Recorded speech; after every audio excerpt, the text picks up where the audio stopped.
com ens va dir aquella parlamentària de l'oposició l'any 2007, com em va dir a mi, si no estigués convençuda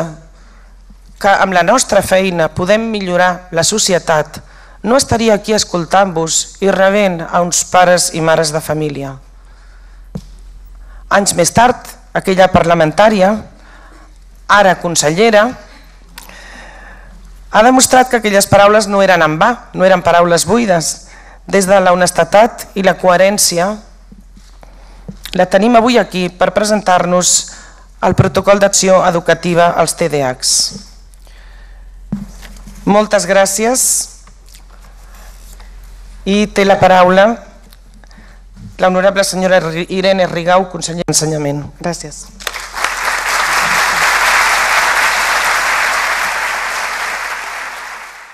Presidenta del TDAH Catalunya, benvolguda Helena. Saludar, lògicament, a tots els ponents que també intervindran a la jornada. D'una manera especial, les famílies, els que representen agrupacions de familiars i els que a títol personal són aquí. Però també els professionals del món de l'educació que ens han volgut acompanyar i també destacar la presència del Departament de Salut, que crec que institucionalment també dona la manifestació, fa palès l'interès que des de la Generalitat, des del govern, es té pel tema. Al crear l'equip nou en el Departament d'Ensenyament i fer el pla de govern, va quedar clar que un dels elements que havíem de treballar des d'una perspectiva global per poder millorar l'èxit escolar de tots els alumnes, això que en diguem l'ofensiva sobre el fracàs escolar, té un altre subtítol, que és tots els nens tenen dret a l'èxit escolar. Tots els nens han de tenir dret a l'èxit escolar.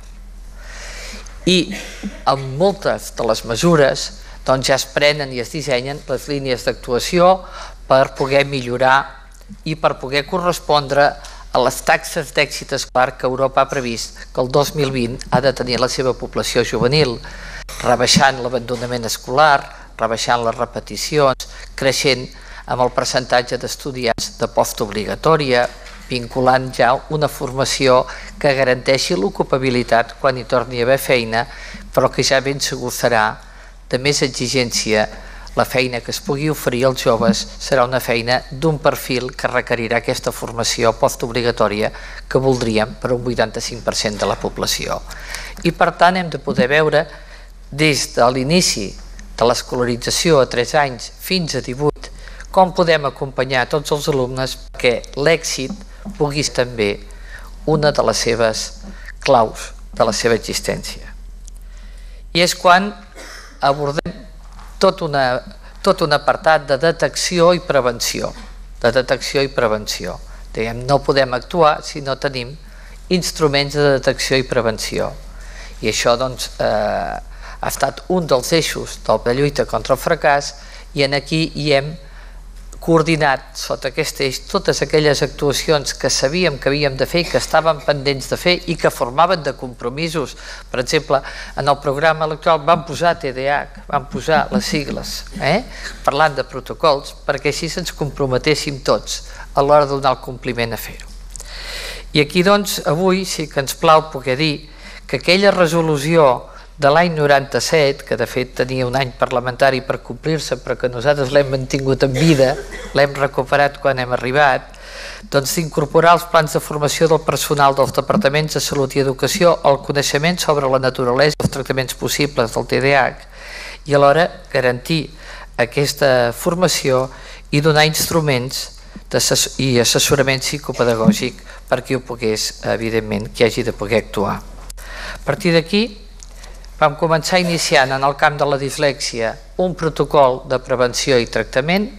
per totes les persones que tenen alumnes amb edats vinculades al procés lector, perquè entenem que el mestre ha de ser també com un metge de capçalera. Ha de tenir els instruments per detectar els primers indicis d'un possible trastorn i després poder-lo vehicular. Però entenent que si els indicis o les manifestacions són molt primàriques, també des de l'acció ordinària es poden tractar i a vegades evitar que creixin. En tot cas, ens vam comprometre primer a presentar el protocol d'atenció a l'alumnat amb dislèxia, que no existia, i alhora vam posar en marxa el del TDAH i el dels alumnes amb altes capacitats. Aquests ara estan a punt. Avui doncs a mi em plau poder-los com a mínim ensenyar la guia per a mestres i professors, tant per primària com per secundària, i aquesta guia anirà acompanyada d'una ordre que anirà al diari oficial de la Generalitat per tal de que li donem naturalesa d'instrucció pels centres, que sàpiguen doncs que no es pot dir allò, és que jo no sabia que existia, perquè quan una cosa està al DOC és d'obligat coneixement, i a partir d'aquí poder veure com el treball que s'ha fet amb els experts, amb les famílies, des de la subdirecció, que avui ens acompanya Cristina Pellicer, de la Direcció General d'Ensenyament Primari coordinats amb secundària, doncs s'ha pogut fer per tal de que tots els professors puguin, a través de la web del Departament i de les jornades i els treballs de formació i els EAPs, conèixer aquest material. Un material que defineix què és el TDAH, però que de seguida dedica un capítol, un apartat important a l'alumne amb TDAH, perquè sí que cal parlar del TDAH, però el que cal sempre parlar és de l'alumne que té el TDAH, perquè és l'alumne el que ens interessa i sabem de la fortalesa dels nostres alumnes que ells mateixos els podem ajudar a superar moltes dificultats si els hi mantenim vives les expectatives i evitem que facin rebuig. A partir d'aquí expliquem les dificultats associades al TDAH, perquè sabeu que sovint apareixen com una constel·lació de fenòmens i hem de poder-los determinar, el funcionament cognitiu de l'alumne i una definició del diagnòstic. Com dèiem, la detecció i la identificació és un element clau per fer-ho com més d'hora i poder actuar en els primers anys el més aviat possible.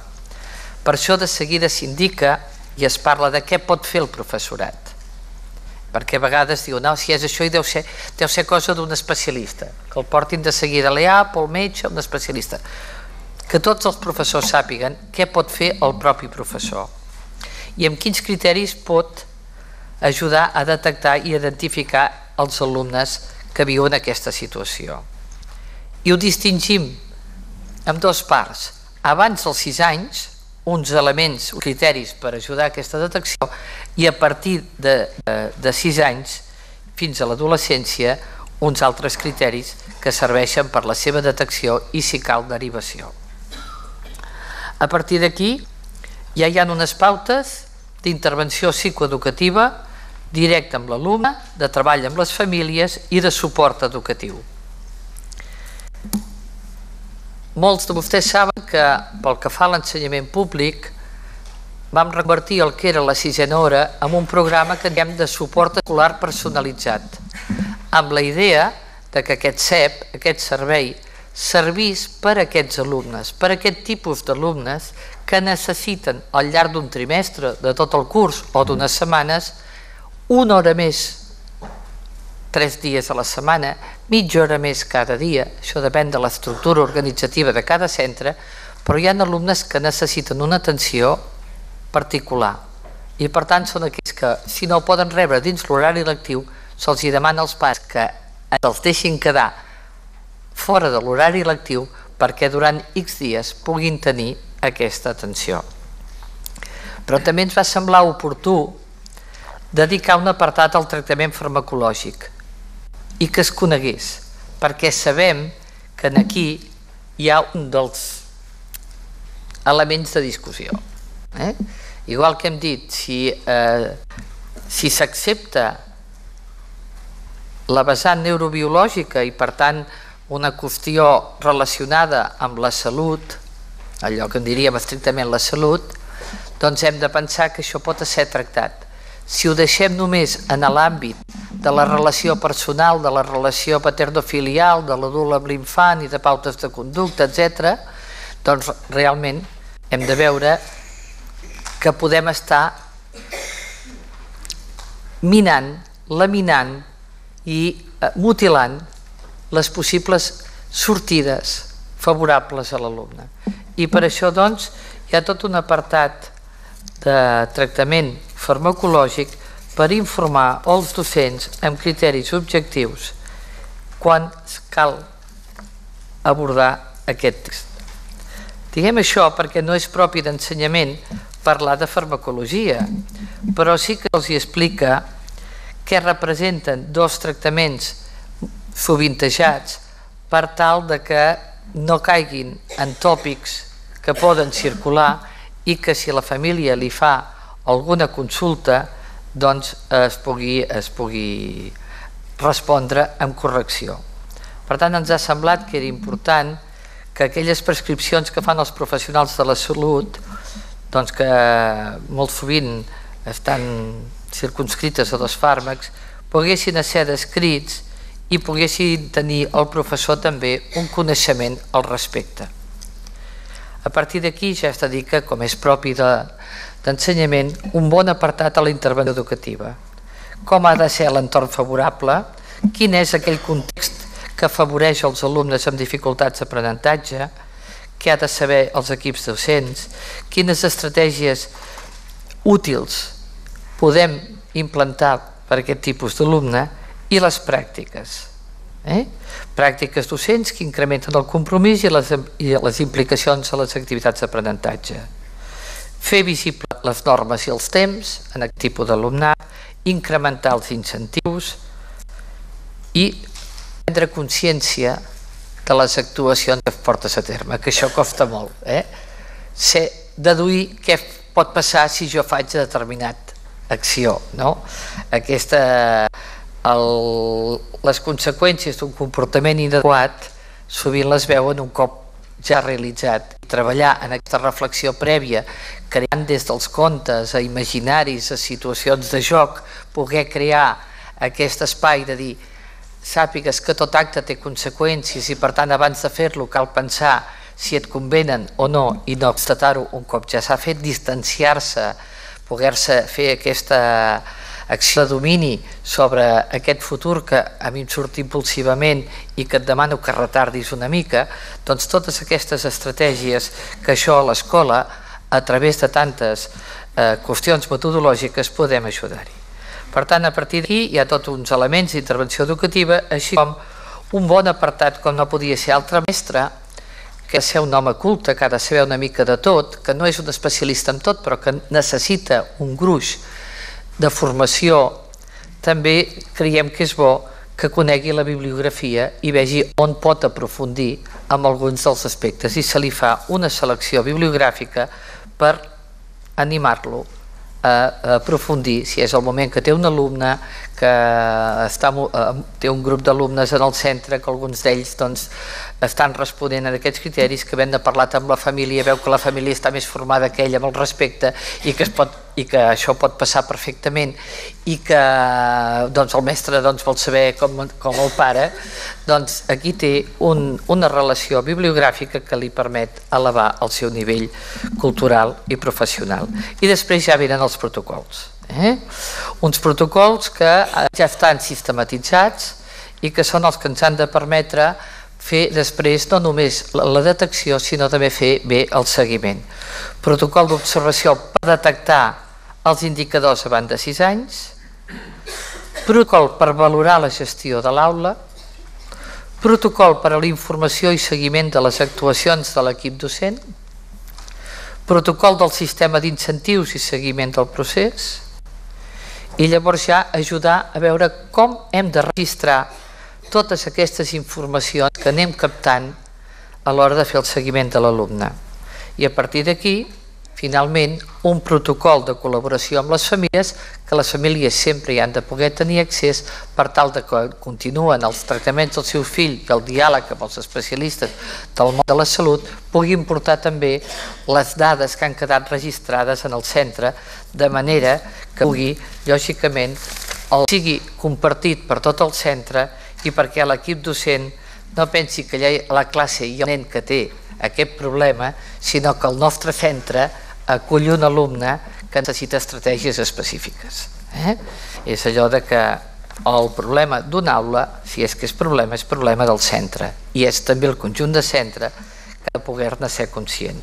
I a partir d'aquí veure les mesures de suport conductual com s'han de fer i com tots els agents implícits en el centre les assumeixen. I a partir d'aquí, doncs escolteu, el mateix pels incentius, el mateix pels interessos,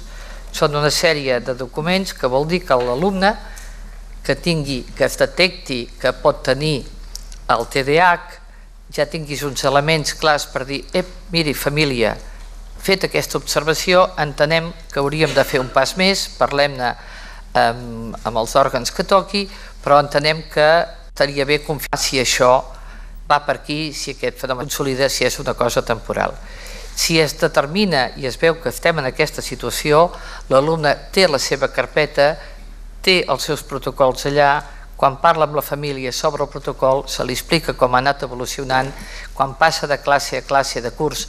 passa amb ell la seva informació, la família pot donar la informació per passar-la al metge, etc. Per tant, són una sèrie d'instruments que s'han treballat a partir de la col·laboració que amb tots jo crec que els ponents que avui participen aquí tots col·laboren també amb el Departament d'Ensenyament, perquè és només a través d'aquesta col·laboració amb Sant Joan de Déu, de la Vall d'Hebron, de persones especialistes que volen ajudar a que els alumnes puguin seguir la seva escolarització amb més normalitat, aprofitant tots els estudis i totes les realitzacions i recerques que avui dia des del món de la medicina, des del món de la salut, se'ns poden transmetre. No ens en sortirem sols des de l'àmbit educatiu, no es pot resoldre tot des de l'àmbit escolar i el que sabem és que hi ha molts elements, i en parlaríem d'altres a l'adolescència i a edats més adultes, que no són TDAH, però que si no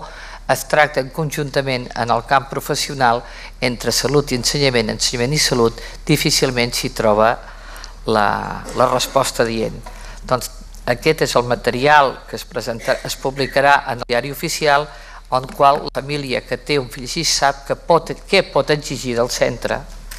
i el centre saber com pot treballar amb l'alumne i amb la família. Crec que voldria acabar, com he comentat,